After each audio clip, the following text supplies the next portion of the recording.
Hello बच्चों, welcome to our YouTube channel Career Planet. Myself Surendra Gurwani. Ray optics में आज हम डिस्कस करेंगे एक इम्पॉर्टेंट कॉन्सेप्ट, इम्पॉर्टेंट टॉपिक, वो है प्रिज्म। सो प्रिज्म आप सबने देखा होगा, स्कूल में आप गए हो, स्कूल में आपने देखा हो फिजिक्स लैब में, तो प्रिज्म एक ट्रांसपेरेंट मटेरियल का पीस होता है। ये आपको पिक्चर में दिख रहा है, ये भी क्या है, एक प्रिज्म है। ठीक है, तो प्रिज्म को हम पढ़ने वाले हैं। सबसे पहले हम प्रिज्म को हम डिफाइन करते हैं। तो डेफिनेशन क्या होती है प्रिज्म की, देखो प्रिज्म में दो सरफेस होती हैं। इन दो सरफेस को रिफ्रैक्टिंग सरफेस कहते हैं और ये दोनों सरफेस इंक्लाइंड होती हैं, एक पर्टिकुलर एंगल पर इंक्लाइंड होती हैं। प्रिज्म की दो सरफेस पर्टिकुलर एंगल पे इंक्लाइंड होती है। मैं आपको दिखा सकता हूँ, देखो प्रिज्म आपने देखा होगा, लैब में आपने देखा है, तो इस तरह का प्रिज्म होता है। ये इसकी दो सरफेस है, लाइट यहाँ से स्ट्राइक करेगी और यहाँ से बाहर निकल जाएगी। दिख रहा है ऐसा आपको? तो लाइट स्ट्राइक करती है यहाँ से और इस तरह से बाहर निकल जाती है इस तरफ से। तो दो सरफेस होती हैं इसकी, एक लाइट एंटर करती है और यहाँ से लाइट एमिट करेगी, बाहर निकलेगी। तो एनी टू सरफेस से आप देखते हो, फर्स्ट रिफ्रैक्टिंग सरफेस और यह है सेकेंड रिफ्रैक्टिंग सरफेस। तो दो सरफेस हैं और दोनों एंगल पर हैं। तो ये प्रिज्म के लिए हम बात करेंगे खास। डेफिनेशन हम बात करें अगर प्रिज्म की, तो आप देखो नेक्स्ट पेज पे डेफिनेशन है। Prism is a piece of transparent or refracting medium. Prism is a piece of transparent refracting medium bounded by two plane faces. ये दो plane faces में आपको दिखाई, inclined to each other at some angle. दोनों surface एक particular angle पर inclined होती हैं. The two plane faces are the refracting faces and the angle included between them two faces is called angle of prism. Angle of prism और refracting angle और refracting angle. आप ध्यान रखें, prism का जो एंगल होगा इसको हम बोलते हैं एंगल ऑफ प्रिज्म और रिफ्रैक्टिंग एंगल। यहाँ पे आपको दिख रहा है प्रिज्म है, प्रिज्म का अगर मैं एंगल ड्रॉ करूं तो इस तरह से आएगा। देखो ये वाला, ये टू सरफेस ले रहा हूं मैं, ए एंड बी, और नेक्स्ट सरफेस है ए एंड सी। तो ये दो सरफेस हैं, इन दोनों सरफेस के बीच का जो एंगल होगा it is called angle of prism. तो प्रिज्म की दो सरफेस के बीच का जो एंगल होता है इसको एंगल ऑफ प्रिज्म कहते हैं। ठीक है, तो आपने डेफिनेशन पढ़ी, डेफिनेशन में आपको पता लग रहा है प्रिज्म क्या होता है। एक ट्रांसपेरेंट पीस होता है जिसकी दो प्लेन फेसेस पर्टिकुलर एक एंगल पर इंक्लाइंड होती हैं। अब इसके नीचे मैं आपको बता रहा हूं, ये डायग्राम्स है कुछ आपके पास, इनमें आपको बताना है कौन सा डायग्राम इसमें प्रिज्म है और कौन सा डायग्राम या कौन सा पीस इसमें से प्रिज्म नहीं है। डायग्राम जो पीस को रिप्रेजेंट करता है। फर्स्ट पीस देखो ये वाला है, फर्स्ट पीस ये वाला है। मैं आपको रेज बना के दिखाऊंगा। देखो रेज ड्रॉ करते हैं तो फर्स्ट रे ये वाली से ये वाली आई, फर्स्ट सरफेस ये वाली है, यहां से एंटर करेगी ग्लास में और बाहर निकल जाएगी वापस। तो क्या ये प्रिज्म हम कहेंगे? क्या इसमें दो प्लेन सरफेसेस हैं, दो प्लेन फेसेस हैं इसके अंदर? बिल्कुल है। और दोनों प्लेन फेसेस के बीच में एंगल क्या है? थीटा एंगल है यहाँ पर। ठीक है, तो दो प्लेन फेस के बीच में थीटा एंगल दिख रहा है, इसको एंगल ऑफ प्रिज्म कहोगे। और ये रे यहाँ पे रिफ्रैक्ट होती हुई दिख रही है दो बार। प्रिज्म में कितनी बार रिफ्रैक्शन होता है? दो बार होता है। ठीक है, अब आप नेक्स्ट आ जाओ इस वाली बॉडी पर, इस वाले प्लेन पर। अब आप बताएं ये वाला प्लेन है, इसको मैं देखो मैंने दो बार ड्रॉ किया है। अब आपको बताना है कब ये प्रिज्म की तरह बिहेव करेगा और कब ये प्रिज्म की तरह बिहेव नहीं करेगा। जैसे आपको पता है ये तो प्रिज्म है ही सही, ये वाला ये प्रिज्म है, फर्स्ट सरफेस ये वाली है, देन ये अंदर जाती है रिफ्लेक्टेड रे, फिर ये बाहर निकल जाती है रे। इस प्रिज्म के लिए ये तीन तरह की रेज होती हैं, ये हम आगे डिस्कस कर रहे हैं। फर्स्ट जो रे स्ट्राइक करती है इसको बोलते हैं इंसिडेंट रे, और ये है रिफ्रैक्टेड रे, और ये है इमर्जेंट रे। ठीक है, तो और ये इमर्जेंट रे इस सरफेस से निकलेगी, स्ट्राइक जो इंसिडेंट रे होगी ये इस सरफेस पे स्ट्राइक करती है, और दोनों सरफेस एंगल पर होने चाहिए। ठीक है, अब मैं आपको बता रहा हूं, देखो ये तो प्रिज्म है ही, ये वाला जो आपने देखा ये भी, इसको हम क्या बोलेंगे? प्रिज्म बोलेंगे। अब आपके पास ये वाले दो डायग्राम देखो, अब आपको मुझे बता रहे हैं कब ये प्रिज्म की तरह बिहेव करेगा और कब ये प्रिज्म की तरह बिहेव नहीं करेगा। जैसे आप देखो लाइट की रे यहां से स्ट्राइक करती है, ठीक है, तो लाइट की रे यहां से स्ट्राइक करेगी तो ग्लास के अंदर जाएगी तो नॉर्मल की तरफ बेंड हो जाएगी, तो ये इस तरह से आएगी। ठीक है, फिर यहां से वापस ये रहा नॉर्मल, तो बाहर आ जाएगी तो नॉर्मल से दूर हटेगी तो इस तरह से आएगी। तो ये वाला एक तो आप समझ रहे हो। और एक आप ये देखो, ये नॉर्मल है, लाइट के रे यहाँ पे स्ट्राइक करती है, फिर अंदर एंटर करती है और फिर बाहर निकल जाती है। राइट, तो यहां पर ये दो सेम आपका शेप है, दो सेम शेप आपने दिया हुआ है। आपको बताना है कब एक प्रिज्म है और कब ये प्रिज्म नहीं है। जैसे ये वाली हम बात करें तो आप बताओ ये प्रिज्म है क्या? यहाँ पर क्या दो सरफेसेस हैं जो इंक्लाइंड है एक दूसरे से इंक्लाइंड होती है एक पर्टिकुलर एंगल पर है, तो एक पर्टिकुलर एंगल पर इंक्लाइंड है, तो इसको तो आप बोलोगे प्रिज्म है, it is prism. But it is not prism, ये प्रिज्म नहीं है, क्योंकि यहां पर ये जो दो सरफेस जिससे रिफ्रैक्शन हो रहा है, फर्स्ट ये वाली सरफेस है और सेकेंड रिफ्रैक्शन की सरफेस ये वाली है, ये फर्स्ट सरफेस ये सेकेंड सरफेस, ये दोनों एंगल पे नहीं है, ये दोनों सरफेस पैरेलल हैं। तो पैरेलल होंगी तो यहाँ पे क्या होगा, ये ग्लास स्लैब है, इसकी दोनों सरफेस पैरेलल हैं। अगर दो सरफेस पैरेलल होती हैं, दोनों रिफ्रैक्टिंग सरफेस अगर पैरेलल होती हैं तो उसको तो बोलते हैं ग्लास स्लैब। और यहां पर आप देखो दो रिफ्रैक्टिंग सरफेस है बट वो पैरेलल नहीं है, एंगल पर है, तो इसको बोलेंगे हम प्रिज्म। ठीक है, अब ये वाला डायग्राम देखो, इसे ये वाली रे यहां से एंटर करती है, मान लो ये वाली रे यहां से एंटर कर गई, ठीक है, और यहां से एंटर करेगी तो ये वाला हो गया, दो सरफेस हो गई, तो यहां पर अंदर आएगी इस तरह से, ठीक है, फिर ये वापस बाहर निकल सकती है, स्ट्राइक करेगी, तो इसका पर्टिकुलर हम बना सकते हैं एंगल डायग्राम, इसका बना सकते हैं। देखो आप ये वाला ऐसे ले लेते हैं हम, ये फर्स्ट डायग्राम है इसका इस तरह से, फर्स्ट रे ये वाली है, नॉर्मल है, नॉर्मल की तरफ मुड़ जाएगी ये वाली रे और ये बाहर निकल जाएगी, तो ये भी क्या हो गया, एक प्रिज्म हो गया, क्योंकि इसकी जो दो रिफ्रैक्टिंग सरफेस है, फर्स्ट कौन सी है, ये वाली, दिख रहा है डायग्राम में, ये फर्स्ट सरफेस है और ये सेकंड सरफेस है, तो ये दोनों सरफेस अगर आप देखो ध्यान से तो एंगल पर है। ये दोनों सरफेस मैंने आपको ड्रॉ करके बताया, फर्स्ट सरफेस ये वाली है, सेकंड सरफेस ये वाली है, दोनों सरफेस एंगल पे हैं, तो इसको भी हम क्या बोल सकते हैं, प्रिज्म है। ये तो आपको पता ही है, तो इक्विलैटरल प्रिज्म है ही सही, इक्विलैटरल साइड्स है इसकी, एंगल कितना होगा 60 डिग्री, ये वाला प्रिज्म है जो मैंने आपको दिखाया भी था, जो आप लैब में देखते हो, 60 डिग्री एंगल वाला प्रिज्म ये होता है, इक्विलैटरल साइड्स वाला, ये तो प्रिज्म है ही सही। अब ये वाला एक लास्ट आपको दिख रहा है, ये क्या है बताओ, यहां पर देखो आप, फर्स्ट सपोज करें रे ऐसे एंटर करती है और यहां पे स्ट्राइक करेगी, यहां पे स्ट्राइक करने के बाद सपोज करें यहां से बाहर निकल जाती है इस तरह से, ठीक है, तो फर्स्ट सरफेस ये वाली है, सेकंड सरफेस ये वाली है, दोनों के बीच में एंगल है ए, ठीक, तो इसको क्या बोलते हैं, इसको भी हम क्या बोलेंगे, प्रिज्म।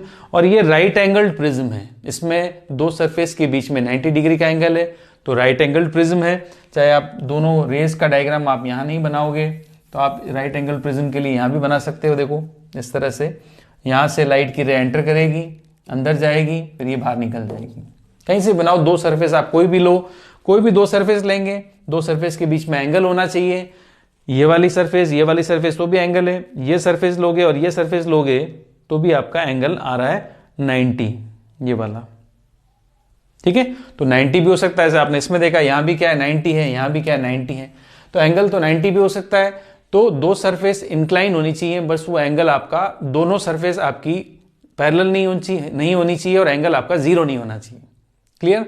तो दो सरफेस, रिफ्रैक्टिंग सरफेस जो एंगल पर होती हैं, it's called prism and it is made by transparent material, right. तो हमने बात की डेफिनेशन और हमने समझा इनमें से प्रिज्म कौन सा है कौन सा नहीं है। एक क्रॉस सेक्शन डायग्राम आपका प्रिज्म का ये भी बना हुआ है, ये प्रिज्म का क्रॉस सेक्शन एरिया है। तो प्रिज्म तो मैंने आपको बताया, जो आपने लैब में देखा वो है। इनमें से कॉन्सेप्ट आपका प्रिज्म का कहाँ लग रहा है वो मैंने आपको बता दिया। केवल इस जगह पर ये नॉट प्रिज्म है क्योंकि दोनों सरफेस पैरेलल हैं, बाकी सब में दो सरफेस एक पर्टिकुलर एंगल पर है, तो वो प्रिज्म की तरह बिहेव कर सकते हैं। अब हम स्टार्ट करते हैं प्रिज्म के बारे में आगे। नेक्स्ट देखिए आप, ये प्रिज्म है। अब प्रिज्म में क्या होता है, देखो दो सरफेस हो गई, first refracting surface A B है और सेकेंड रिफ्रैक्टिंग सरफेस हो गई ए सी, ठीक है, ये दो सरफेस है। अब इसमें हम ड्रॉ करते हैं, देखो फर्स्ट सरफेस हो गई। अब फर्स्ट सरफेस के लिए मैं नॉर्मल ड्रॉ करता हूं, तो फर्स्ट सरफेस के लिए नॉर्मल होगा ही n1, ठीक है। तो रे ऑफ इंसिडेंस जो आएगी, जो रे आके स्ट्राइक करती है उसको ड्रॉ करें। देखो जो रे आके स्ट्राइक करेगी वो ये वाली होगी, ये है इंसिडेंट रे, इंसिडेंट रे ये वाली आएगी, ठीक है। तो इसको मैं लिख देता हूं, यहां पर एक पॉइंट हो गया स्ट्राइकिंग पॉइंट M, ठीक है, M पॉइंट हो गया, और यहां पर स्ट्राइकिंग पॉइंट लेंगे N। अब ये रे अंदर जाके यहां पे रिफ्रैक्ट होती है, ये एक स्ट्राइकिंग पॉइंट होगा, ये मैं ले रहा हूं यहां पर N, और इसका जो नॉर्मल होगा वो मैंने ड्रॉ कर दिया। तो ये स्ट्राइकिंग पॉइंट क्या लिया मैंने, N लिया, ठीक है। फिर यहां से जब रे बाहर निकलेगी तो ये इस तरह से बाहर आ जाएगी। तो यहां मैं लिख देता हूं P, तो P टू M एक रे होगी, M टू N एक रे होगी, और N टू PMN, और ये E ले लिया मैंने, तो एक रे ये हो गई। तो सबसे पहले हम रेज की बात करेंगे। तो प्रिज्म में कौन कौन सी रेज बोली जाती हैं। सबसे पहले आप देखो, एक रे आएगी PM, इसको कौन सी रे बोलेंगे, इंसिडेंट रे, इंसिडेंट रे। सबसे पहले प्रिज्म में जो काम आने वाली क्वांटिटीज हैं, रेज हैं, टर्म्स हैं, एंगल्स हैं, उनको मैं आपको डिस्क्राइब कर दूं, फिर हम आगे स्टार्ट करते हैं प्रिज्म के लिए। तो P2M कौन सी रे होगी, इंसिडेंट रे। इसका जो एंगल होगा ये आएगा I, इसको कहते हैं I। तो I क्या होगा, एंगल I, एंगल I हम बोलते हैं angle of incidence, angle of incidence, ठीक है, एंगल ऑफ इंसिडेंस हो गया एंगल I। अब आप देखो ये I है फर्स्ट सरफेस के लिए, तो उसको हम I1 भी बोल सकते हैं। तो आप इसको I1 लिख दो, एंगल तो आपको पता ही है, इसको आप लिख दोगे I1, ठीक है। तो ये जो रिफ्रैक्शन एंगल आएगा ये वाला आएगा R1, angle of refraction from first surface, ये क्या होगा R1। और ये जो एंगल ऑफ रिफ्रैक्शन ये वाला आएगा, इसको हम बोलेंगे R2। ये दो एंगल ऑफ, ये एंगल रिफ्रैक्शन फर्स्ट वाला R1, और इधर इस वाली जो सेकंड सरफेस पे जब रे स्ट्राइक करेगी तब जो नॉर्मल सा एंगल बनेगा ये बनेगा R2। तो R1 angle of refraction from first surface, और सेकंड सरफेस के लिए R2 एंगल ऑफ इंसिडेंस आप कह सकते हो, ठीक है। अब आप देखो सेकंड रे हम बात करेंगे, तो सेकंड रे कौन सी होगी, MN। MN is called refracted रे, MN इज कॉल्ड रिफ्रैक्टेड रे। इंसिडेंट रे फर्स्ट है, सेकंड हो गई बच्चों रिफ्रैक्टेड रे, और थर्ड जो रे आएगी आपको दिख रही है NE, N से E जो बाहर निकलने वाली रे है, इसको बोलते हैं इमर्जेंट रे, इट्स कॉल्ड इमर्जेंट रे। ये सब बेसिक बेसिक बातें आपको पता है, आपने सुनी होगी, नहीं सुनी तो आप सुन रहे हो। NE इज कॉल्ड इमर्जेंट रे, राइट। अब R1 आपको पता है, R1 क्या होगा, angle of refraction, R1 angle of refraction, angle of refraction, क्योंकि रिफ्रैक्शन जो फर्स्ट टाइम होगा वो आएगा R1, एंगल ऑफ रिफ्रैक्शन हम कह सकते हैं फ्रॉम फर्स्ट सरफेस, राइट। अब फर्स्ट सरफेस का angle of incidence, first surface का एंगल ऑफ रिफ्रैक्शन होगा R1। अब यहां पे R2 सेकंड सरफेस जो AC है उसके लिए एंगल ऑफ इंसिडेंस होगा R2, और एंगल ऑफ रिफ्रैक्शन जो आएगा वो ये वाला आएगा, इसको हम लिखते हैं I2, और आप इसको आप E भी लिख सकते हो, इसको हम बोलते हैं एंगल ऑफ इमरजेंस। जो I2 आएगा, I2 इंपॉर्टेंट है एंगल, उसको बोलते हैं angle of emergence, angle of emergence, ठीक है। ये एंगल ऑफ इमरजेंस होगा, इसको E भी लिख सकते हैं, एंगल E बोलो, एंगल I2 बोलो, एक ही बात है, एंगल ऑफ इमरजेंस हो गया, ठीक है। अब हमें जो सबसे इंपॉर्टेंट क्वांटिटी प्रिज्म के लिए पढ़नी है वो होता है डेविएशन। प्रिज्म में हमें निकालना है डेविएशन एंगल, क्योंकि प्रिज्म क्या करता है, लाइट की रे को डेविएट करता है। ग्लास स्लैब आपने पढ़ा था रिफ्रैक्शन में, ग्लास स्लैब रे को डेविएट बिल्कुल नहीं करती है, डिस्प्लेस जरूर करती है बट डेविएट नहीं करती है।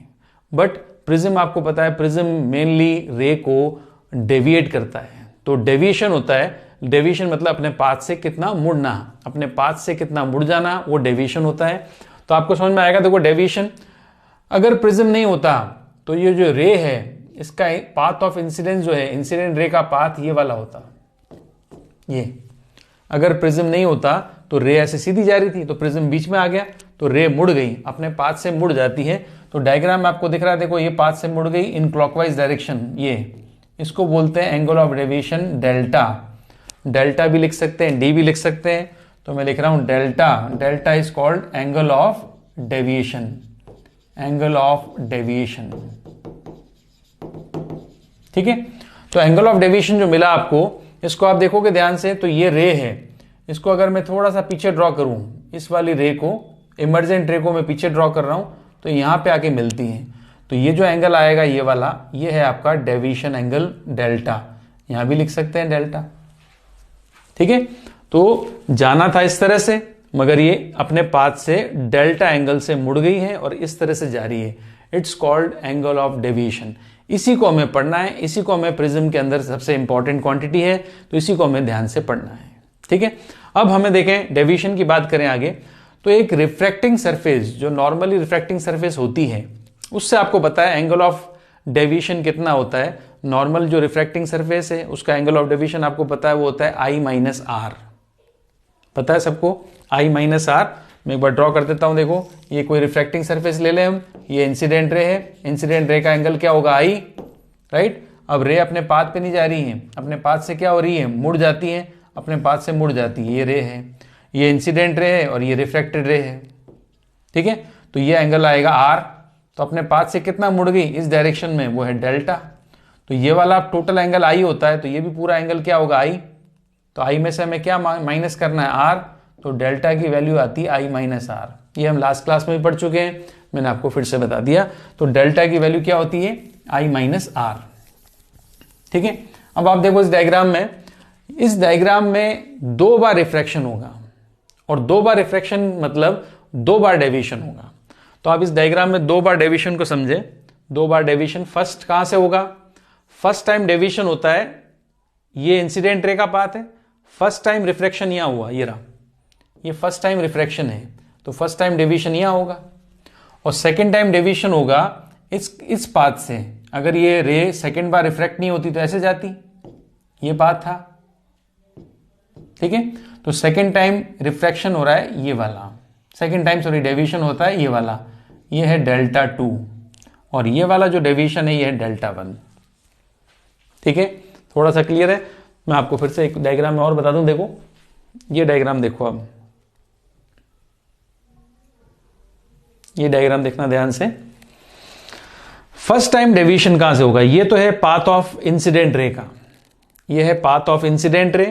फर्स्ट टाइम यहां रिफ्रैक्शन हो रहा है, ये देखो ये वाला, ठीक है। फर्स्ट टाइम ये रिफ्रैक्शन होगा, तो फर्स्ट टाइम जब यहां रिफ्रैक्शन हो रहा है तो ये वाला एंगल फर्स्ट वाला जो आ रहा है ये है डेल्टा 1, क्योंकि रे फर्स्ट टाइम इतना मुड़ी है, इतना मुड़ी फर्स्ट टाइम देखो, और ये पाथ फर्स्ट टाइम मुड़ने के बाद का पाथ ये है। मगर सेकंड सरफेस फिर आ गई तो इसने अपने इस पाथ से इतना और मोड़ दिया, तो ये आएगा डेल्टा 2, ठीक है। तो फर्स्ट टाइम रे मुड़ती है, देखो ये है path of incidence, first time मुड़ी इतना, ठीक है, फिर बाहर निकलते इतना और मुड़ गई, तो ये सेकंड टाइम डेविएशन आ रहा है। तो टोटल डेविएशन क्या आता है देख लो, टोटल डेविएशन दिख रहा है आपको, ये टोटल डेविएशन है अपने इनिशियल पाथ से, टोटल डेविएशन आ रहा है वो है आपका ये टोटल, ये कहलाता है डेल्टा 1 प्लस डेल्टा 2। तो इसमें आप देखो डेल्टा 1 ये रहा आपका और डेल्टा 2 ये रहा, इन दोनों को ऐड करोगे तो डेल्टा 1 प्लस डेल्टा 2 आ जाएगा। सो टोटल डेविएशन होगा डेल्टा 1 प्लस डेल्टा 2, और ये हमें प्रिज्म में कैलकुलेट करना है, निकालना है, ठीक है, और इसी को हमें डिस्कस करना है। तो डेविएशन आपको समझ में आ गया होगा। हम डेविएशन की बात करें आगे, तो इधर देखो यहां पर एंगल ऑफ प्रिज्म कौन सा होता है, ये वाला, it's called angle of prism, ठीक है। और हमें निकालना है डेविएशन। तो एंगल ऑफ प्रिज्म ए का भी यूज करें और डेविएशन एंगल भी निकालें। तो हम देखो ए और R1 और R2 में क्या रिलेशन है वो देख लेते हैं। सबसे पहले देखो ये आप देखो डायग्राम में, ये एंगल R1 है ये वाला, ठीक है। आपको पता है नॉर्मल का मतलब कितना एंगल होता है 90, नॉर्मल का मतलब 90 डिग्री एंगल होता है, ठीक है। नॉर्मल का मतलब 90 डिग्री एंगल होता है।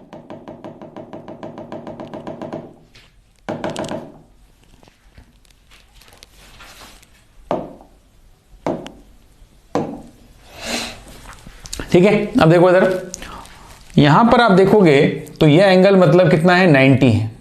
तो ये अब ये वाला आपको दिख रहा है एंगल, ये कितना एंगल इसमें से कट गया R1 90 में से, तो ये 90 है तो ये भी तो 91 है, तो R1 तो ये एंगल कितना आया, ये वाला, ये एंगल आएगा आपका निकल के 90 माइनस R1, क्योंकि टोटल एंगल 90 है, R1 आपने कम कर लिया तो ये एंगल कितना बचा 90 माइनस R1। सिमिलर इधर आ जाओ इस ट्राइंगल पे, तो ये एंगल 90 है तो ये भी एंगल क्या होगा, नॉर्मल हमेशा कितना एंगल पे होता है 90 पर। यहां पे आप देखो नॉर्मल कहाँ है, ये वाला है, नॉर्मल मैंने ये ड्रॉ किया, तो ये एंगल 90 होता है। नॉर्मल का सरफेस से एंगल कितना होता है 90, तो ये R2 है, तो ये एंगल क्या बचा, ये वाला एंगल क्या बचेगा, ये वाला एंगल बचेगा आपका 90 माइनस R2, ठीक है, तो आपके पास एक ट्राइंगल यहां पे दिख रहा है आपको, ट्राइंगल ए, मैंने यहां पे पॉइंट लिया एम और ये पॉइंट लिया मैंने एन। तो ये ट्राइंगल आपको दिख रहा है ए, एम और एन वाला ट्राइंगल। इस ट्राइंगल में आप देखोगे तो एंगल है और ये वाला एंगल क्या है 90 माइनस R1 और ये वाला एंगल क्या है 90 माइनस R2। तो ट्राइंगल के तीनों एंगल्स का सम कितना होता है 180। ट्राइंगल के तीनों एंगल्स का पहला एंगल है, दूसरा एंगल ये वाला क्या है 90 माइनस R1 और तीसरा एंगल क्या है 90 माइनस R2। ये R1 है तो ये बचा हुआ एंगल क्या होगा 90 माइनस R1, ये R2 है तो बचा हुआ एंगल क्या होगा 90 माइनस R2। तो इस ट्राइंगल के तीनों एंगल्स का सम करते हैं। तो तीनों एंगल्स का सम क्या होता है आपको पता है।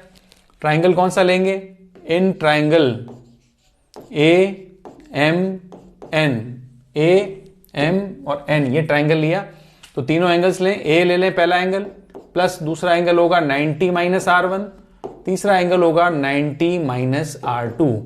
टोटल एंगल कितना होता है ट्राइंगल का 180 डिग्री। ठीक है, तो 90 डिग्री ये रहा, 90 डिग्री ये रहा, 180, तो 180 90 से 90 कैंसिल हो जाएगा। अब ए यहां पे बचेगा और R1 उधर ले जाएं, R2 उधर ले जाएं, तो ये होगा R1 प्लस R2। ये आपकी फर्स्ट इक्वेशन है, ये आपका फर्स्ट रिलेशन है प्रिज्म का। ट्राइंगल का जो प्रिज्म का जो एंगल था, प्रिज्म एंगल या एंगल ऑफ रिफ्रैक्शन जो था ए, और फर्स्ट रिफ्रैक्शन एंगल आएगा, फर्स्ट रिफ्रैक्टिंग एंगल जो आएगा वो R1 है, और सेकंड सरफेस के लिए जो R2 एंगल था, इनका आपस में रिलेशन होता है A equals to R1 plus R2। Is that clear, समझ में आ रहा है आपको। A इक्वल्स टू क्या होगा R1 प्लस R2, ये हमने इस ट्राइंगल के तीनों एंगल्स का सम करके निकाला। तो प्रिज्म का एक सबसे इंपॉर्टेंट रिलेशन यहां पर अभी निकला है, फर्स्ट इंपॉर्टेंट रिलेशन है A equals to R1 plus R2, right. अब हम चलते हैं डेविएशन के बारे में बात करने। तो इसमें मैं लिख लेता हूं, देखो एंगल ए जो आपने लिखा ये क्या होता है R1 प्लस R2, ये आपकी फर्स्ट इक्वेशन है। ठीक है, अब मुझे चाहिए टोटल डेविएशन। टोटल डेविएशन जो चाहिए मुझे, उसकी वैल्यू देखो आप, टोटल डेविएशन आता है डेल्टा, जो मैंने आपको बताया डेल्टा 1 प्लस डेल्टा 2। और डेविएशन एंगल आपको बताया मैंने रिफ्रैक्टिंग सरफेस के लिए डेविएशन एंगल होता है I1 माइनस R1, ये फर्स्ट सरफेस का डेविएशन एंगल है, plus deviation angle second surface का होगा I2 minus R2। Deviation angle मैंने बताया आपको I माइनस R होता है, तो मैंने 1 और 2 दोनों के लिए लगा दिया।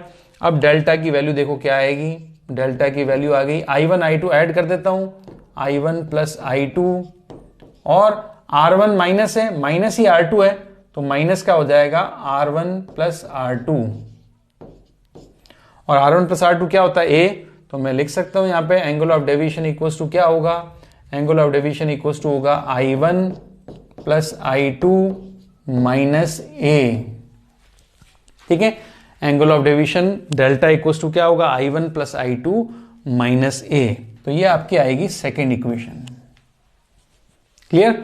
तो प्रिज्म में हमने देखा एक तो relation A, R1 R2 plus करेंगे तो A आएगा, दूसरा डेविएशन एंगल जो देखा हमने वो आया I1 plus I2 minus A। Clear, तो I1 प्लस I2 माइनस है, I2 को हम E भी लिख सकते हैं, I2 को E कंसिडर करना आप, क्योंकि I2 क्या है एंगल ऑफ इमरजेंस है। I1 I2 कंफ्यूजिंग होता है, तो मैं इसको ऐसे भी लिख सकता हूं delta equals to I1 plus E minus A, ऐसे भी लिख सकता हूं मैं इसको, ताकि आपको क्लियर हो जाए E क्या है एंगल ऑफ इमरजेंस है, E क्या है I2 है। ठीक है, चलो नेक्स्ट देखो अब आगे। अब नेक्स्ट आ जाए हम आगे, तो हम पढ़ते हैं इसमें अपने दो इक्वेशन देख लिए। A इक्वल्स टू क्या निकाला, A इक्वल्स टू आपने लिया R1 plus R2, A equals to आया R1 plus R2 first equation, और सेकेंड इक्वेशन लिया delta equals to I1 plus E minus A, ये सेकेंड इक्वेशन है।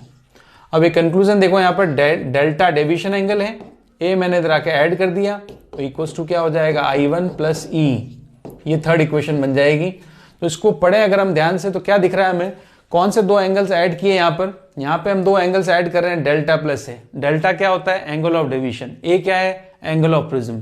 तो एंगल ऑफ डेविएशन और प्रिज्म एंगल को अगर हम ऐड करते हैं तो ये जो टोटल आता है ये किसके इक्वल आएगा, एंगल ऑफ इंसिडेंस, और ये क्या है एंगल ऑफ इमरजेंस, राइट। तो इसको हम एक बात इंपॉर्टेंट कह सकते हैं, ये थर्ड इक्वेशन आ गई, sum of angle of deviation, sum of angle of deviation delta and angle of prism equals to क्या होगा, equals to sum of angle of incidence. ये आपको पता है एंगल ऑफ इंसिडेंस क्या होगा, I1 जो फर्स्ट टाइम रे स्ट्राइक करती है, plus sum of angle of incidence and angle of emergence E या I2 कह सकते हो आप। ठीक है, तो ये की रिलेशन आपको मिला थर्ड। क्लियर। तो ये तीन इक्वेशन आपने अभी तक पढ़ी हमने प्रिज्म के लिए, ये एंगल ऑफ डेविएशन और ये है प्रिज्म एंगल और R1 R2 में रिलेशन। चलो आगे। अब प्रिज्म के लिए हम आगे बात करें तो प्रिज्म के लिए हम कहते हैं हमें प्रिज्म के लिए निकालना होता है मिनिमम डेविएशन। डेविएशन आपका कम से कम होना चाहिए। सो हम अब आगे बात करते हैं मिनिमम डेविएशन की, मिनिमम डेविएशन बाय प्रिज्म। तो डेविएशन अगर मिनिमम होगा तो उसको डेल्टा ना लिखकर डेल्टा एम लिखेंगे हम, बिकॉज डेविएशन कैसा है, मिनिमम है। क्लियर। सो मिनिमम डेविएशन के लिए सबसे पहले मैं बात करता हूं कंडीशन की। कंडीशन क्या है मिनिमम डेविएशन की, तो कंडीशन है जो I1 है आपका angle I1 angle of incidence, it should be equals to angle I2 और we can say E। I1 और E या I1 और I2 दोनों इक्वल होने चाहिए, मतलब एंगल ऑफ इंसिडेंस और एंगल ऑफ इमरजेंस दोनों इक्वल होने चाहिए, तब होती है डेविएशन मिनिमम। राइट। सो I1 I2 अगर दोनों इक्वल है तो हम ऐसे कह सकते हैं, देखो I1 इक्वल्स टू है I2 इक्वल्स टू मैंने ले लिया I। अब I1 इक्वल्स है I2 के, तो R1 भी R2 के इक्वल होगा, तो R1 equals to R2 equals to R ले लेता हूं मैं। तो ये मिनिमम डेविएशन के लिए कंडीशन है कि I1 I2 दोनों इक्वल होंगे, और जैसे I1 I2 इक्वल हुए तो R1 R2 भी इक्वल होंगे, बिकॉज R1 और I1 दोनों रिलेटेड हैं अकॉर्डिंग टू स्नेल्स लॉ, दोनों एक दूसरे के डायरेक्टली प्रोपोर्शनल होते हैं। ऐसे ही I2 और R2 भी एक दूसरे के डायरेक्टली प्रोपोर्शनल है। अगर वो दोनों सेम है तो R1 R2 भी क्या होंगे, सेम होंगे। इसको हम प्रूव भी कर सकते हैं। सो हम पहले देख लेते हैं, देखो I1 I2 R1 R2 दोनों इक्वल हो गए, I1 I2 इक्वल हो गए, तो डेविएशन कैसा आएगा, मिनिमम।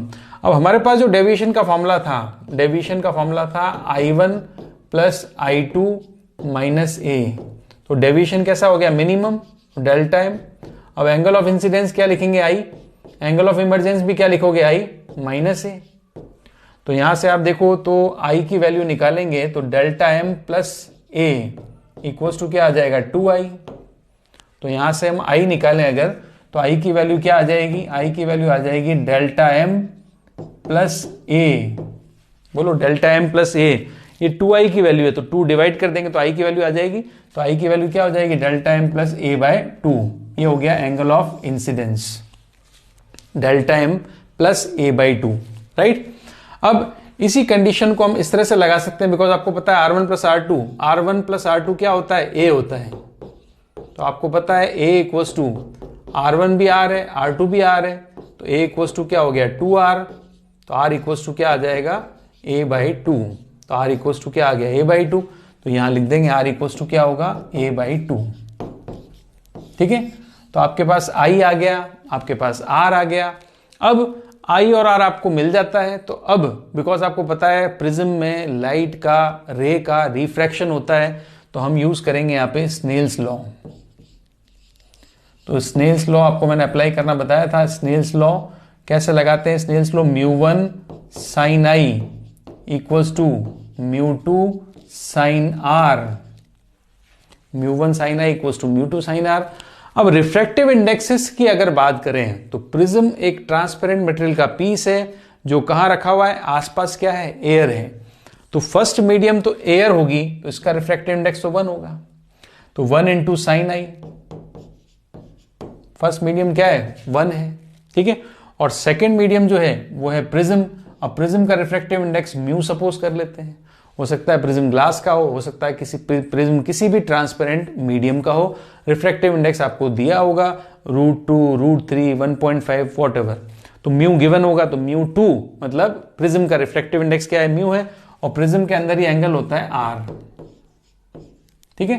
तो यहां से आप देखो तो sine I equals to mu sine R आ रहा है, तो म्यू इक्वल्स टू क्या होगा, म्यू इक्वल्स टू आ जाएगा sine I upon sine R, mu equals to क्या होगा, sine I upon sine R. अब आई की वैल्यू आपके पास है, पुट कर दें, आर की वैल्यू भी आपके पास है, वो भी पुट कर दें, तो आपको एक फॉर्मूला मिलेगा म्यू का, उसको बोलते हैं प्रिज्म फॉर्मूला। आप देखो आई की वैल्यू क्या है, आई की वैल्यू है साइन, आई की वैल्यू है delta M plus A by two, और आर की वैल्यू है ए बाई टू। ठीक है, तो साइन आई साइन आर दोनों की वैल्यू पुट कर दी, तो आपको क्या मिला, प्रिज्म फॉर्मूला मिल गया यहां पर। तो हम नेक्स्ट आगे प्रिज्म फॉर्मूला लिख लेते हैं। देखो प्रिज्म फॉर्मूला मिला आपको, तो नेक्स्ट हम बात करेंगे प्रिज्म फॉर्मूले की। तो आपको मिला mu equals to sine I, तो साइन आई की जगह आपने लिखा delta M plus A by two upon sine A by two. ये है mu and it is called prism formula, it is called prism formula. इसमें डेल्टा एम आपको पता है, डेल्टा एम आपने पढ़ा क्या होता है, मिनिमम डेविएशन, मिनिमम डेविएशन होता है डेल्टा, और उसकी कंडीशन भी आपने पढ़ी, डेविएशन मिनिमम होगा, कंडीशन क्या होगी, I1 I2 क्या होंगे, इक्वल होंगे। तो I1 I2 इक्वल होंगे उस समय डेल्टा मिनिमम होगा। इस कंडीशन को ध्यान में रखते हुए आपसे बोला जाता है ग्राफ बनाओ, ग्राफ बताएं, ग्राफ बिटवीन डेल्टा, डेल्टा मतलब आप समझते हो डेल्टा क्या है, डेविएशन है, तो डेल्टा डेविएशन है वर्सेस एंगल ऑफ इंसिडेंस आई, इन दोनों के बीच में ग्राफ बनाना है। ठीक है, तो हम ग्राफ बनाए तो डेल्टा का आई के साथ ग्राफ कैसा बनेगा वो देखो, यहां पे मैंने पुट कर दिया डेल्टा, और यहां पे एंगल ऑफ इंसिडेंस पुट किया हुआ है। ठीक है, अब एंगल ऑफ इंसिडेंस की बात करें तो यहां से जीरो होता है एंगल, तो जीरो से एंगल हम बढ़ा सकते हैं, कितना भी एंगल ले सकते हैं। बट हम बात करें डेल्टा की, तो डेल्टा एक बार मिनिमम होता है, एक बार डेविएशन आपका कम से कम होता है, तो ये ग्राफ कुछ इस तरह से बनता है, इस तरह से ग्राफ आता है। ठीक है, तो ग्राफ में अगर आप देखो तो ये डेल्टा मिनिमम है, सबसे कम डेल्टा कब मिल रहा है आपको, सबसे कम डेल्टा यहां मिलेगा, ये है सबसे कम डेल्टा, ये वाला है देखो, इसको बोलते हैं डेल्टा एम, और यहां पर I1 एंगल ऑफ इंसिडेंस और I2 angle of emergence equal होंगे, I1 I2 दोनों इक्वल होते हैं। ठीक है, अब ये ग्राफ में अगर आप देखो ध्यान से, तो ग्राफ में नेक्स्ट मैं एक लाइन ड्रॉ करके बता रहा हूं, देखना ग्राफ में क्या रिजल्ट आता है, क्या कंक्लूजन है। ग्राफ में अगर मैं एक लाइन ये ड्रॉ करता हूं, ये वाली लाइन, इस लाइन पे आप देखोगे तो डेल्टा एक कॉमन है, इक्वल है। ठीक है, तो डेल्टा इक्वल है, तो आप देखो ध्यान से, तो ये यहां पर एंगल क्या होगा, वो होगा एंगल I1, और यहां पर एंगल क्या होगा, वो होगा एंगल I2। ठीक है, तो I1 एंगल और I2 एंगल, इन दोनों एंगल, ये दोनों एंगल्स पे देखोगे तो डेल्टा कैसा है, सेम है। तो डेल्टा दो एंगल्स पर सेम आ सकता है, सपोज करें ये 30 है और ये 45 है और ये 60 है। ठीक है, तो 30 पर जो डेविएशन आएगा वो 60 पर आएगा, 30 पर और 60 पर डेविएशन सेम आएगा, और उनके बीच में जो एंगल है 45, उस पर डेविएशन मिनिमम आएगा। तो मिनिमम डेविएशन मान लेते हैं ये डेल्टा एम है, और एनी कोई भी डेविएशन आपने डेल्टा माना हुआ है। तो डेल्टा हमेशा एक डेल्टा दो एंगल्स पर मिलता है। ये ग्राफ क्या बता रहा है आपको कि एक डेल्टा मतलब एक डेविएशन आपका मिनिमम को छोड़ के जो एक कोई डेविएशन मिनिमम आप सपोज कर लो, प्रिज्म का मिनिमम डेविएशन 38 डिग्री आता है, तो ये तो हो गया मिनिमम। अब 38 के ऊपर चले तो 38 के ऊपर 42 आ रहा है, सपोज 40 आ रहा है, 42 आ रहा है, 44 आ रहा है, जो भी डेविएशन है। अब सपोज करें 42 आ रहा है, तो 42 डिग्री का डेविएशन है, मिनिमम 38 है, नॉर्मल डेविएशन 42 है, तो 42 डिग्री का डेविएशन दो एंगल ऑफ इंसिडेंस पे होगा, फर्स्ट होगा 30 और सेकंड होगा 60, या फर्स्ट होगा जो भी एंगल I1 और वैसा का वैसा एंगल ऑफ डेविएशन आपको मिलेगा नेक्स्ट एक और एंगल पे जो आगे बड़ा होगा। ठीक है, तो I1 I2 दो एंगल्स ऐसे हैं जिन पे डेविएशन कैसा होता है, सेम होता है। तो हम कह सकते हैं कंक्लूसिवली कि दो एंगल ऑफ इंसिडेंस होंगे I1 I2 जिसपे एंगल ऑफ डेविएशन सेम आएगा। ठीक है, तो ये कॉन्सेप्ट आप याद रखोगे, न्यूमेरिकल में आपको समझ में आएगा कैसे दो एंगल कौन से हैं जिसपे एंगल ऑफ डेविएशन सेम आता है। यहां तो मैंने डेटा ऐसे ही लिखा वैल्यू वाइज, न्यूमेरिकल में आपको क्लियर होगा कि कब कौन सा एंगल ऑफ इंसिडेंस है जो ये ग्राफ इंडिकेट कर रहा है कि डेविएशन सेम आएगा। ठीक है, तो ये आपने पढ़ा प्रिज्म फॉर्मूला। अब इसमें आगे चलें प्रिज्म फॉर्मूले में। इसमें एक स्पेशल केस है। स्पेशल केस क्या है? स्पेशल केस है फॉर थिन प्रिज्म, ऐसे प्रिज्म जो थिन होते हैं।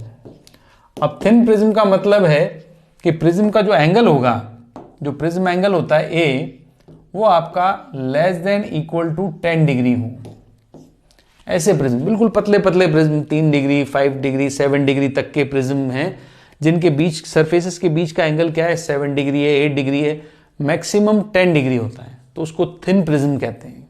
तो थिन प्रिज्म में क्या होगा, एंगल छोटा है। अब एंगल, स्मॉल एंगल के लिए आपको पता है for small angle sine theta equal to theta होता है।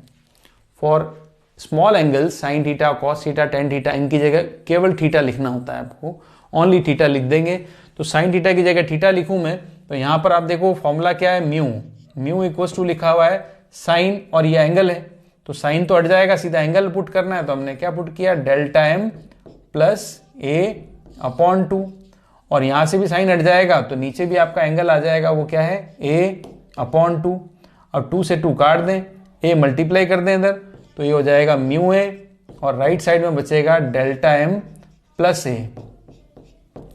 तो यहां से अगर हम डेल्टा एम की वैल्यू निकालें, तो यहां से हम डेल्टा एम की वैल्यू निकालते हैं, तो डेल्टा एम, ध्यान से देखें डेल्टा एम की वैल्यू क्या है, ए इधर जाके माइनस हो जाएगा, तो उधर क्या था हमारे पास, म्यू ए था, म्यू ए में से ए माइनस कर दो, ठीक है। तो डेल्टा एम की वैल्यू म्यू ए माइनस ए हो गया, तो क्या कॉमन ले सकते हैं, ए, तो डेल्टा एम की वैल्यू हो जाएगी म्यू -1, और ए आपने कॉमन ले लिया। तो ये है delta M, minimum deviation for thin prism. ऐसे प्रिज्म जो पतले होते हैं उनके लिए हम ये फॉर्मूला काम में ले सकते हैं, बट एक्चुअल फॉर्मूला जो सबसे इंपॉर्टेंट है वो तो आपका ये वाला है प्रिज्म के लिए, very important formula, it's called prism formula, इसको प्रिज्म फॉर्मूला कहते हैं, और ये फॉर्मूला सबसे इंपॉर्टेंट है, और ये नॉर्मल प्रिज्म के लिए है, और यही फॉर्मूला कन्वर्ट होकर ऐसा हो जाता है फॉर थिन प्रिज्म। क्लियर? तो ये हमने पढ़ा प्रिज्म के लिए डेविएशन और डेविएशन के लिए वैल्यू। अब हम चलते हैं इसके न्यूमेरिकल्स पर। न्यूमेरिकल जितने करोगे, कोई भी फॉर्मूला पढ़ो उसका न्यूमेरिकल जरूर करो। फिजिक्स में कॉन्सेप्ट क्लियर करना, फिजिक्स को स्ट्रॉन्ग करने का तरीका एक ही है, फॉर्मूला पढ़ो, न्यूमेरिकल करो, फॉर्मूला पढ़ो, उसका न्यूमेरिकल करो, उसकी थ्योरी, न्यूमेरिकल को पढ़ो अच्छे से, उसमें क्या पूछा है, कॉन्सेप्ट जो पकड़ो उसका थोड़ा फाइट करो, और फिर उसको सॉल्यूशन देखो, या सॉल्व करके फाइट करो, फिर सॉल्यूशन देखो, तो आपको कॉन्सेप्ट इंप्रूव होगा उससे, ठीक है। तो हम भी जब भी पढ़ेंगे, हमारे लेक्चर में जितने भी फॉर्मूले आएंगे उस पर हम सब पे एक एक न्यूमेरिकल जरूर करेंगे, और वो भी स्टैंडर्ड न्यूमेरिकल कर रहे हैं, इजी नहीं कर रहे हैं, देखना आप स्टैंडर्ड न्यूमेरिकल है। तो सबसे पहला क्वेश्चन आता है इसमें, फर्स्ट देखो, एंगल ऑफ इंसिडेंस 45 डिग्री। अब ये एंगल ऑफ इंसिडेंस आपको समझ में आ गया, कौन सा दिया है, I1 दिया है, कितना दिया है, 45 degree. Condition for minimum deviation for a prism of refracting angle 60 degree, then the angle of deviation, ठीक है। तो एंगल ऑफ आपको 45 degree in condition of minimum deviation, मतलब आपको बोला है कि ये I1 45 डिग्री है, और ये डेल्टा एम की कंडीशन है, डेल्टा एम की कंडीशन है, मतलब मिनिमम डेविएशन की कंडीशन है। और रिफ्रैक्टिंग एंगल किसका, प्रिज्म का। अब प्रिज्म एंगल नहीं बोला है, रिफ्रैक्टिंग एंगल बोला है, इसका मतलब आप समझ गए कि प्रिज्म एंगल कितना दिया है, प्रिज्म एंगल या रिफ्रैक्टिंग एंगल एक ही बात है, 60 डिग्री दिया है आपको। पूछा क्या है, एंगल ऑफ डेविएशन, ठीक है। अब जब ये बोल रहा है कंडीशन फॉर मिनिमम डेविएशन है, तो सबसे पहले तो यहां से पकड़ेंगे, मिनिमम डेविएशन में आपको पता है क्या कंडीशन होती है कि I1 और I2 इक्वल होते हैं। इसका मतलब I1 की वैल्यू 45 है, तो I2 की वैल्यू भी क्या होगी, 45 होगी, ठीक है। फिर आप डेल्टा का फॉर्मूला लगा सकते हैं, मिनिमम डेविएशन का फॉर्मूला लगा सकते हैं, I1 I2 45 है, आपसे एंगल ऑफ डेविएशन पूछा है मिनिमम इसमें, तो मिनिमम डेविएशन का फॉर्मूला आपको पता है, डेल्टा का फॉर्मूला क्या था, I1 प्लस I2 माइनस ए था। अब आपको पता है I1 I2 दोनों इक्वल है, क्योंकि कंडीशन आपकी मिनिमम डेविएशन दे रखी है, तो यहां से लिया डेल्टा एम, और यहां पर आ जाएगा 2i माइनस ए, आई की वैल्यू कितनी है 45, तो 2 इंटू 45 हो गया 90, और ए की वैल्यू कितनी दे रखी है 60, तो यहाँ पे 60 माइनस कर लेंगे, तो 90 माइनस 60 क्या आ जाएगा, डेल्टा एम की वैल्यू हो जाएगी 30 डिग्री। क्लियर? ये आपने सॉल्यूशन देखा इसका फर्स्ट क्वेश्चन का। इस तरह से हमें करना है, हमें जो भी हमने इक्वेशन पढ़ी थी, जो भी हमने जो रिलेशन पढ़े, उसको अपन इक्वेशन 1, इक्वेशन 2, इक्वेशन 3 और लास्ट में इक्वेशन 4 प्रिज्म फॉर्मूला पढ़ा और मिनिमम पतले प्रिज्म के लिए अलग फॉर्मूला पढ़ा। तो सारे फॉर्मूले आपको यूज करने हैं प्रिज्म के न्यूमेरिकल्स करने के लिए। तो यहां पर डेविएशन मिनिमम कितना आया 30 degree. So next question, a light rays incident normally on the surface A B. अब आप देखो प्रिज्म आपका ये रहा, ए बी सरफेस है, ए बी सरफेस पे नॉर्मली रे स्ट्राइक करती है of a prism of refractive angle 60 degree. यहां पे जो प्रिज्म का एंगल गिवन है वो 60 डिग्री गिवन है। If the light ray does not emerge from the surface A C. अब आपको पता है सरफेस ए सी ये वाली है। अब लाइट स्ट्राइक करती है और लाइट स्ट्राइक करके यहां से जब स्ट्राइक करती है लाइट तो यहां से इमर्ज नहीं करेगी, यहां से लाइट का क्या हो जाएगा, टोटल इंटरनल रिफ्लेक्शन हो जाएगा। आपने पढ़ा है कॉन्सेप्ट, जब लाइट की रे डेंस मीडियम में होती है और बाहर नहीं निकल पाती है तो इस फिनोमेना को कहते हैं internally reflection, total internal reflection, right. So calculate the refractive index of the prism. तो प्रिज्म का रिफ्रैक्टिव इंडेक्स आपसे पूछा है, ठीक है। अब आपको ये क्वेश्चन करने के लिए आपको टीआईआर का कॉन्सेप्ट पता होना चाहिए। आपको पता लाइट रे कब बाहर नहीं निकलती है, ये नॉर्मल है, ये आपका एंगल ऑफ इंसिडेंस हो गया, ये एंगल ऑफ इंसिडेंस है आई, ठीक है। तो यहां पे जो एंगल ऑफ इंसिडेंस है सेकंड सरफेस के लिए it should be equal to और greater than critical angle. It is the condition of TIR. So this I is equal to greater than critical angle, right. अब आप देखो prism में first I1 जो angle होगा वो बताओ क्या होगा, बिकॉज ये रे अलोंग द नॉर्मल जा रही है तो नॉर्मल से एंगल मेजर होता है। तो I1 की वैल्यू तो हो गई 0 डिग्री। अब I1 की वैल्यू 0 डिग्री है तो R1 की वैल्यू भी क्या हो गई 0 डिग्री। I1 अगर 0 है तो R1 भी क्या होगा 0 डिग्री। अब आपको पता है ये रिलेशन A इक्वल्स टू क्या होता है, A इक्वल्स टू होता है R1 प्लस R2, राइट। तो A आपका 60 डिग्री है, R1 आपका 0 है, तो R2 की वैल्यू क्या आ गई 60 डिग्री। तो R2 की वैल्यू 60 डिग्री आ गई।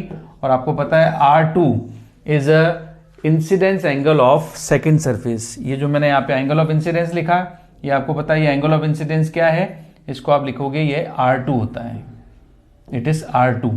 यहाँ पे होता है I1, फिर यहाँ पे अंदर आता है R1, फिर यहाँ होता है R2 और यहाँ बाहर अगर निकलती है तो उसको एंगल ऑफ इमरजेंसी I2 कहते हैं। वो इसमें नहीं है क्योंकि इमर्ज नहीं कर रही है रे, ठीक है। तो एंगल ऑफ इंसिडेंस क्या होगा, यहां पर सेकंड सरफेस AC के लिए R2 है और R2 की वैल्यू कितनी आ गई 60 डिग्री। ध्यान रखें R2 is a angle of incidence, angle of incidence कौन सी सरफेस के लिए, angle of incidence for AC surface, for AC surface, right. अब देखो अब आपको पता है कि ये लाइट की रे बाहर नहीं जा रही है, तो लाइट की रे बाहर नहीं जा रही है, इसका मतलब जो R2 होगा it should be equal to और greater than critical angle theta C, right. और थीटा सी का फॉर्मूला आपको याद होगा, R2 की वैल्यू कितनी है 60 डिग्री, ये तो मैं पुट कर लेता हूं R2, और थीटा सी की वैल्यू होती है साइन इनवर्स 1/μ। म्यू यहाँ पे क्या है, रिफ्रैक्टिव इंडेक्स है, बाहर एयर है और ये म्यू है। सो म्यू ये वाला हो गया, बाहर एयर है तो 1/μ। पढ़ा आपने relation, sine theta C equals to क्या होता है 1/μ। तो यहां पर साइन इनवर्स है तो साइन इधर ले आए तो ये हो जाएगा साइन 60 डिग्री, साइन 60 डिग्री ये आ जाएगा 1/μ। तो यहां से हम म्यू निकाल सकते हैं इजीली। साइन 60 की वैल्यू कितनी होती है √3/2, ये आ जाएगा 1/μ, ठीक है। तो म्यू को क्रॉस मल्टीप्लाई कर ले तो म्यू की वैल्यू आ जाएगी ग्रेटर देन इक्वल्स टू 2/√3। तो यहां पर आपसे पूछा था प्रिज्म का रिफ्रैक्टिव इंडेक्स निकालो, तो प्रिज्म का रिफ्रैक्टिव इंडेक्स आया इक्वल टू ग्रेटर देन 2/√3, ठीक है, equal to greater than 2/√3। Equal to अगर हम लेंगे तो इक्वल टू लेंगे, आपको पता है क्रिटिकल एंगल के लिए रे इधर रहती है इस सरफेस पर। अगर पर्टिकुलर सरफेस ग्रेजिंग रहती है, ग्रेजिंग मतलब सरफेस पे टच रहती है, तो एंगल ऑफ इंसिडेंस यहाँ पर क्या होता है क्रिटिकल एंगल। अगर लाइट की रे जाके रिफ्लेक्ट होकर वापस प्रिज्म में आती, बाहर नहीं निकल पाती है, दैट मीन्स यहाँ पर क्या होगा TIR, और TIR की कंडीशन लगाई तो ये वाला जो एंगल हुआ ये क्रिटिकल एंगल के इक्वल या उससे बड़ा होना चाहिए। तो म्यू भी जो होगा वो क्या होगा 2/√3 के इक्वल या उससे बड़ा आना चाहिए, ठीक है। तो ये आपका इस क्वेश्चन का आंसर था। सो नेक्स्ट क्वेश्चन देखो, अगला क्वेश्चन है determine the refractive index of an equilateral prism if angle of minimum deviation is 30 degree. अब सबसे पहले क्वेश्चन पढ़े हम ध्यान से। क्या दिया है क्वेश्चन में, रिफ्रैक्टिव इंडेक्स पूछा है। पहली बात तो म्यू तो आपको निकालना है, ठीक है, म्यू आपको निकालना है। तो आपको गिवन क्या है, इक्विलेटरल प्रिज्म है, तो प्रिज्म एंगल क्या होगा 60 डिग्री, प्रिज्म का एंगल 60 डिग्री है। तो एंगल ऑफ मिनिमम डेविएशन जो डेल्टा एम है वो दे रखा है 30 डिग्री। तो 30 डिग्री मिनिमम डेविएशन है, एंगल ऑफ प्रिज्म है आपका 60 डिग्री। तो पूछा क्या है, रिफ्रैक्टिव इंडेक्स। अब आप 2 मिनट पॉज करो, ट्राई करो क्वेश्चन को, कैसे करोगे इसको। एंगल दे दिया, डेल्टा एम दे दिया, म्यू दे दिया, क्या लगता है आपको म्यू का फॉर्मूला कौन सा है, प्रिज्म फॉर्मूला है। तो प्रिज्म फॉर्मूला लगाएंगे, म्यू इक्वल्स टू क्या होगा, sine delta M plus A by two, delta M plus A by two upon sine A by two, upon sine A by two. So mu equals to क्या हो जाएगा, निकाल सकते हैं easily, sign. अब मुझे बताओ डेल्टा एम कितना है 30, ए कितना है 60, तो 30 प्लस 60 करेंगे 90, 90 बाई टू क्या होगा 45 डिग्री। समझ में आ रहा है, delta M 30 plus 60, 30 plus 60 90 by two 45, और ये लिखा है साइन ए बाई टू, तो ए कितना है 60 डिग्री, 60 का हाफ कितना होगा 30 डिग्री, तो ये साइन 30 डिग्री। अब म्यू की वैल्यू निकालें, तो साइन 45 आपको पता है 1/√2 होता है, और साइन 30 आपको पता है 1/2 होता है, तो 2 यहाँ पे ऊपर आ जाएगा। तो म्यू की वैल्यू आ गई √2 से 2 कैंसिल करोगे, आंसर आ जाएगा डी, ठीक है। तो करेक्ट ऑप्शन इसका होगा डी। चले नेक्स्ट क्वेश्चन देखो, अगला क्वेश्चन पढ़ो, अगला क्वेश्चन करें। Ray of light passing through a prism, refractive index given है म्यू, म्यू गिवन है, मिनिमम डेविएशन गिवन है। It is found that angle of incidence is doubled of angle of refraction, angle of incidence जो है I वो prism angle का double है। So find the angle of prism, A पूछा है आपसे। तो आप मुझे बताओ यहाँ पर म्यू इक्वल्स टू 2 दे दिया, क्या क्या गिवन है वो नोट कर लो पहले। म्यू इक्वल्स टू क्या दे दिया 2, ठीक है भाई, म्यू इक्वल्स टू 2 दे दिया। अब आपको क्या दिया, it is found that angle जो है आपका, angle of incidence is double the angle of refraction. तो एंगल ऑफ रिफ्रैक्शन, तो एंगल ऑफ इंसिडेंस जो है I, it is double of angle of refraction. तो आई इक्वल्स टू क्या दे दिया 2r, आई की वैल्यू कितनी है यहाँ पर 2r, और मिनिमम डेविएशन की बात कर रहे हैं तो डेल्टा एम भी है यहाँ पर, कंडीशन किसकी है, डेल्टा एम की है, ठीक है। तो आपसे पूछा है इसमें ए फाइंड करो, हमें क्या निकालना है, प्रिज्म का एंगल ए निकालना है, क्लियर। तो यहां पर हम सबसे पहले हम क्या करें, प्रिज्म का एंगल निकालना है, म्यू गिवन है √2 नहीं है, √2 गिवन है। तो अगर हम ध्यान से फॉर्मूला लगाएं प्रिज्म एंगल, प्रिज्म फॉर्मूला, तो sine delta M plus A by two upon sine A by two. तो हमें निकालना तो ए है, तो हम ये म्यू गिवन है, ए यहां से निकाल सकते हैं, हमारे पास म्यू गिवन है, ए हमें निकालना है, तो हम यहां से निकाल सकते हैं।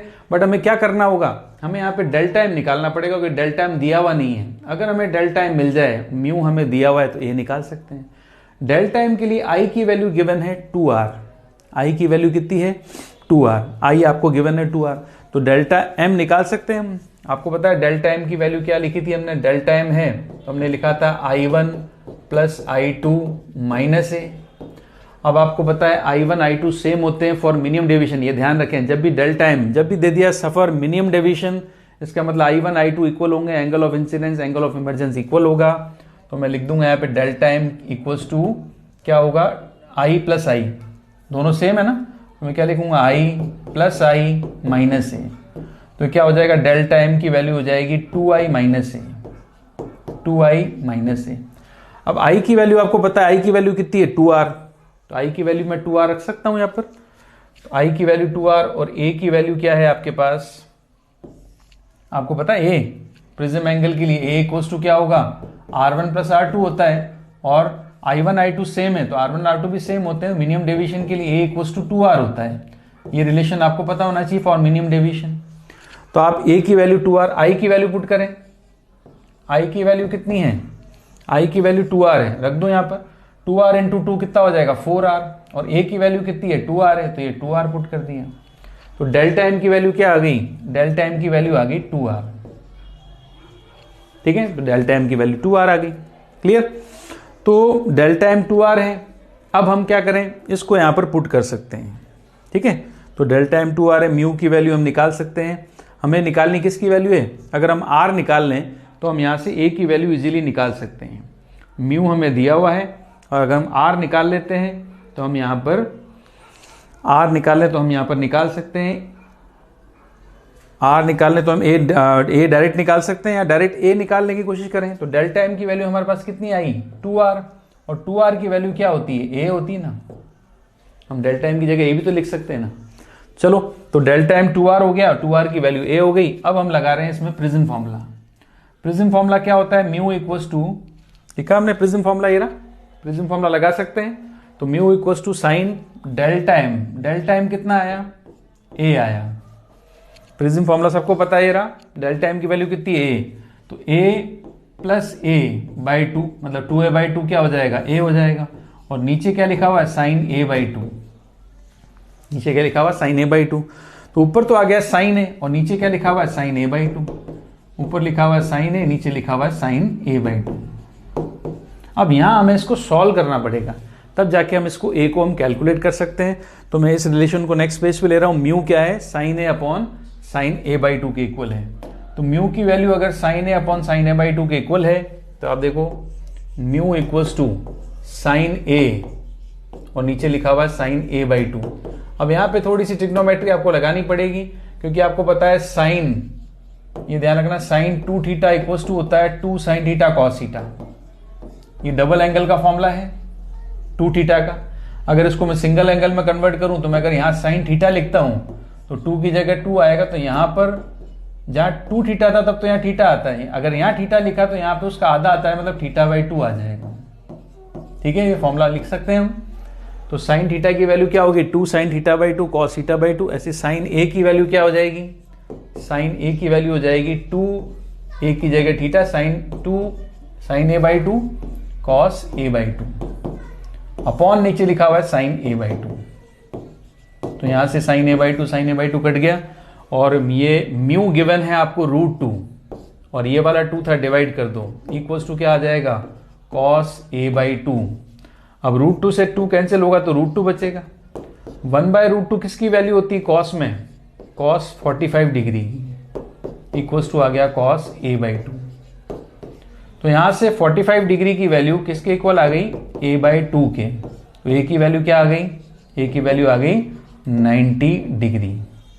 तो हमें इसमें प्रिज्म एंगल पूछा था, जो हमने निकाला वो क्या आया, 90 डिग्री। ठीक है, इस तरह से आपको करना है। क्लियर है, एक बार फिर देख लो। म्यू √2 दिया था, मिनिमम डेविएशन दिया था, और angle of incidence I is the double angle of refraction, I की वैल्यू 2r के इक्वल दी थी। इसको हमने काम में लिया और ये वैल्यू हमारे पास इस तरह से मिली। ठीक है, तो हमने सॉल्व किया, प्रिज्म फॉर्मूला लगाया और ए की वैल्यू निकाल दी। राइट, चलो आगे नेक्स्ट, अगला क्वेश्चन देखो। नेक्स्ट क्वेश्चन में दे रखा है the angle if minimum deviation measured from the prism is 30 degree. Minimum deviation कितना है, 30 डिग्री। तो डेल्टा एम की वैल्यू क्या लिखेंगे, 30 डिग्री लिख देंगे। Delta M equals to 30 degree.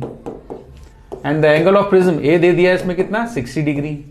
तो म्यू पूछ लिया आपसे, म्यू रिफ्रैक्टिव इंडेक्स कैलकुलेट करना है, तो ये तो कैलकुलेट कर सकते हैं इजीली। हमें क्या करना है, इसमें डेल्टा एम दे दिया, ए दे दिया, तो हमें क्या लगाना है, प्रिज्म फॉर्मूला। तो म्यू इक्वल्स टू आपको पता है prism formula, sine delta M plus a/2 upon sine a/2, delta m/2 sine a/2।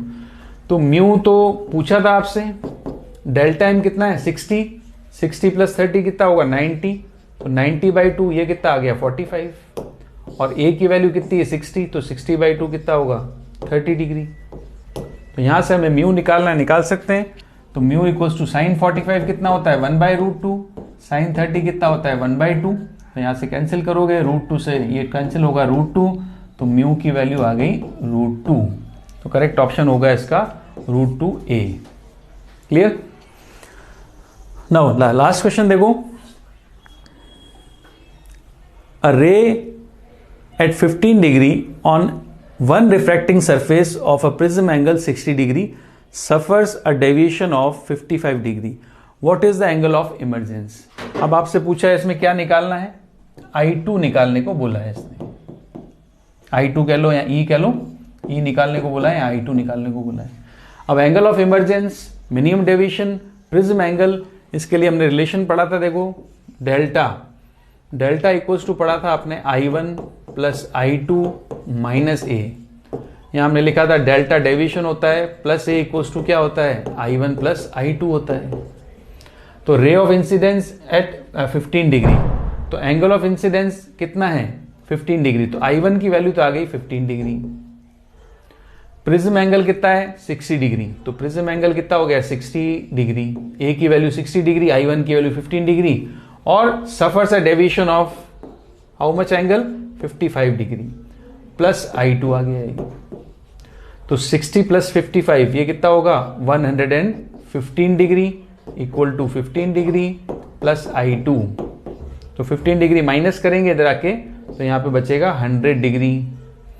55 plus 65 105 हुआ, 115 नहीं हुआ 105, 105 60 प्लस 15 हाँ 105, 105 ठीक है। 60 डिग्री एंगल ऑफ प्रिज्म है और 105 आपका इसमें वैल्यू आ गई हमारे पास।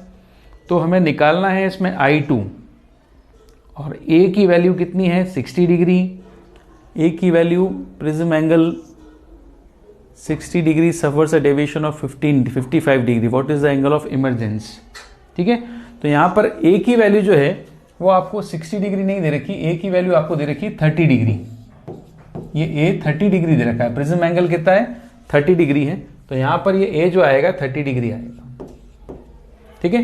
तो 30 डिग्री आएगा, तो बताओ 55 प्लस 30 कितना हुआ 85 डिग्री, और 85 डिग्री में से 15 माइनस करें तो I2 की वैल्यू आ जाएगी 85 माइनस 15, तो ये आ गया 70 डिग्री। तो एंगल ऑफ इमरजेंस जो आएगा वो है आपका 70 डिग्री, ठीक है।